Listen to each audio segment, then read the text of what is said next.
So the first one we'll talk about is internal rivalry or rivalry among existing firms.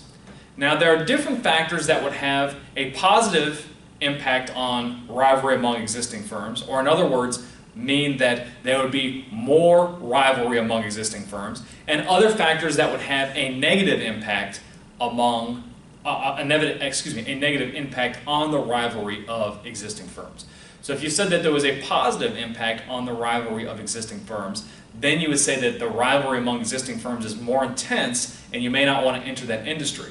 Or if there's a negative impact on the rivalry among existing firms, it'd mean that there was less rivalry among existing firms, and that would be a more favorable industry to enter, at least with respect to internal rivalry. So first would be sector growth rate. That would have a negative impact on the rivalry among existing firms. And you just think about it intuitively for a second. If the pie is always growing, or the sector is always growing rapidly, then you have less incentive to focus on the competition and more of an incentive to focus on expanding market share in a market that's continuing to grow, because that's what's more profitable. You know, take a slightly bigger piece of a growing pie versus focusing on stealing somebody else's pie. That makes sense, right? Now, product differentiation would also have a negative impact on the rivalry among existing firms. And you think about this one intuitively too, right? If certain products are fundamentally different, at least in the eyes of the customer, then certain kinds of customers would naturally gravitate towards one product category or another. And it would be and your focus would have to be on making your differentiated product better, not so much on focusing on what the competition is doing. I mean, and you think about it intuitively, right? People that buy Mac smartphones are a certain kind of customer, which would be a very different kind of customer than would be one that would buy a Nokia or a BlackBerry. Or think about cars, right? The kinds of people that buy a Honda are probably not the same kinds of people that will buy a Rolls-Royce, because there is significant product differentiation in those industries, right? And the people that buy a Rolls-Royce would probably not be buying a Honda either. So because there's product differentiation, at least in automobiles, those making luxury cars are significantly different from those making lower-end cars, and therefore there would be less rivalry between those two distinct subsectors of that industry. Okay.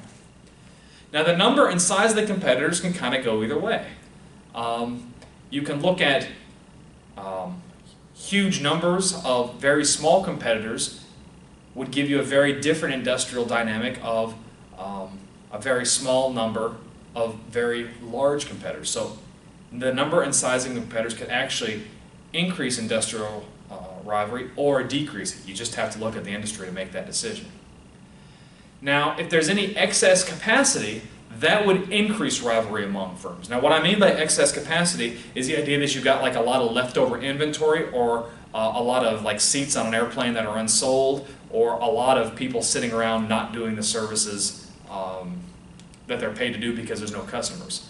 So if you have excess capacity, you might be inclined, you as a firm, might be inclined to, I don't know, offer a discount, offer a sale, or some sort of a more favorable condition to the customer to get people to come over to your particular firm. And so that would make you a more dangerous competitor with respect to your competitors. So that would increase the rivalry among existing firms.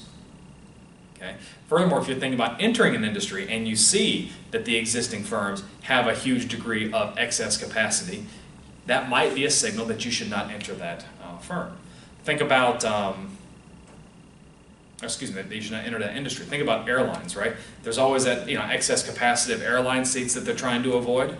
So if you want to start up a new airline, you know that they can afford to slash their prices a little bit, right? Because they've got the excess seats already, and they can slash their prices to keep you from entering and being successful in that given industry. Same thing with exit barriers. Exit barriers can also increase rivalry among existing firms. You may be a CEO of a company, like an airline CEO or owner of a trucking company, and you may want to get out, but you know what? You've got to stay on longer because the exit barriers are so high. You decide to get out of an airline or business or a trucking industry, well, you've got to be able to sell those trucks, sell those planes. That's a high exit barrier, so you may stay in longer than you would have otherwise. And so that would increase the rivalry among existing firms. And furthermore, you have to look at the degree of commitment among existing competitors. you know they've got an iron will and they're going to stay in that industry no matter what, then that might mean that there's an increased rivalry among existing firms and you might not want to go into that given industry. Great, we'll move on to our next force in the next video. I'll see you then.